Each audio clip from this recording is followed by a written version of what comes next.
অনেকেই ভালো কাজ করে মানুষের কাছে দেখানোর জন্য ট্রাই করে বা নিজেও বলে ফেলে যে দেখেন আমি তো তেমন আমল করতে পারি না, তাহাজ্জুদের নামাজটা পড়ি।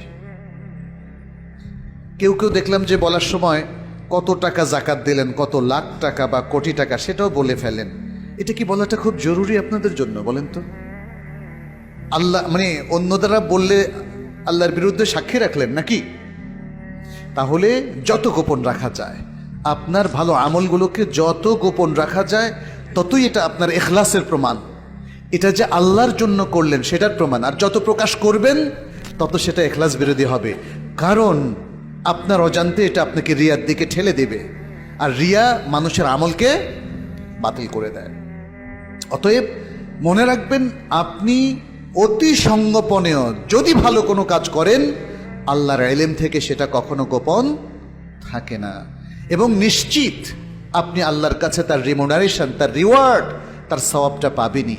ফামান ইয়ামাল মিসকাল যাররাতিন খায়রান ইয়ারাহ ওয়া মান ইয়ামাল মিসকাল যাররাতিন শাররান ইয়ারাহ। যে বিন্দু অ্যাটম পরিমাণ যদি কোনো ভালো কাজ করে সে তা দেখতে পাবে, এবং যদি সে কোনো অ্যাটম পরিমাণ মন্দ কাজ করে তাহলেও সে দেখতে পারে। ওয়া তাযাওয়াদু, অতএব আল্লাহ বলছেন, আর তোমরা পাথেয় অর্জন করো, পাথেয় সংগ্রহ করো। ফাইন্না খায়রাজ যাদিত তাকওয়া। আপনি হয়তো বলবেন কি পাথেয় অর্জন করবেন? আল্লাহ এখানে বলে দিলেন পাথেয় অনেক আছে, উত্তম পাথেয় হচ্ছে তাকওয়া, উত্তম পাথেয় হচ্ছে তাকওয়া। অতএব আমাদের কি অর্জন করা উচিত? তাকওয়া অর্জন করা উচিত। হজের মাধ্যমে তাকওয়া, সিয়ামের মাধ্যমে তাকওয়া, সালাতের মাধ্যমে তাকওয়া, কুরবানির মাধ্যমে তাকওয়া, সাদাকার মাধ্যমে তাকওয়া, যাকাতের মাধ্যমে তাকওয়া, আল্লাহর নির্দেশ মানার মাধ্যমে তাকওয়া, রাসূলুল্লাহ সাল্লাল্লাহু আলাইহি ওয়াসাল্লামের ইতাআত করার মাধ্যমে তাকওয়া, সহিহ হাদিস অনুসরণের মাধ্যমে তাকওয়া। আমাদের ফোকাস হবে কি তাহলে? তাকওয়া। জীবনের যত ভালো কাজ আমরা করব, উদ্দেশ্য একটাই, যেন এটা আমার তাকওয়ার ভ্যালুকে আরো উচ্চকিত করে, তাকওয়ার লেভেলটাকে ডাউন না আরো উপরে নিয়ে যায়।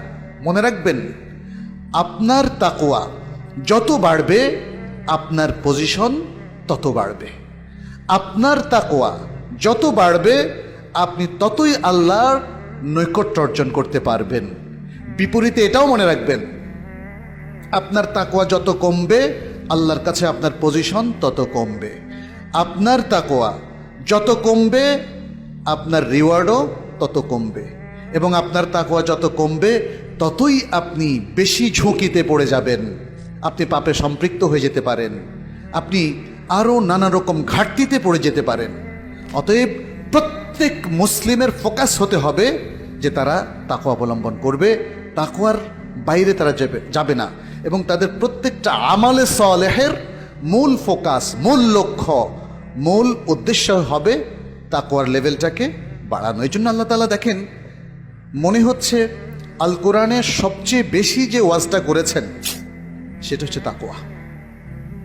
আর যে কোনো পরিভাষা তিনি বহুবার বলেছেন, অন্যান্য পরিভাষাগুলো ঈমান, ইসলাম আর অন্যান্য সকল কিছু, সালাত, যাকাত, কিন্তু তাকওয়ার আলোচনা আল্লাহ সুবহানাহু ওয়া তাআলা এত বেশি করেছেন। আমি অনেকবারই এটা মোটামুটি হিসেব করে, একদম পূর্ণাঙ্গ না হলেও হিসেব করে দেখেছি যে শুধু তাকওয়ার আয়াতগুলো যদি আপনি তেলাওয়াত করেন তাতেও 2 থেকে আড়াই ঘন্টা 3 ঘন্টা লাগবে। তাহলে কি পরিমাণ তাকওয়ার আলোচনা করেছেন? কারণ তাকওয়া ঈমানের পরেই আমাদের জীবনের মূল ফোকাস। তাকওয়া একটা রক্ষা কবচ, একটা চমৎকার প্রোগ্রাম, একটা সুন্দর সফটওয়্যারের মতো, যেটা আপনার চারিদিকে একটা শিল্ড তৈরি করবে, একটা বুহ তৈরি করবে আপনাকে পাপ থেকে বাঁচানোর জন্য।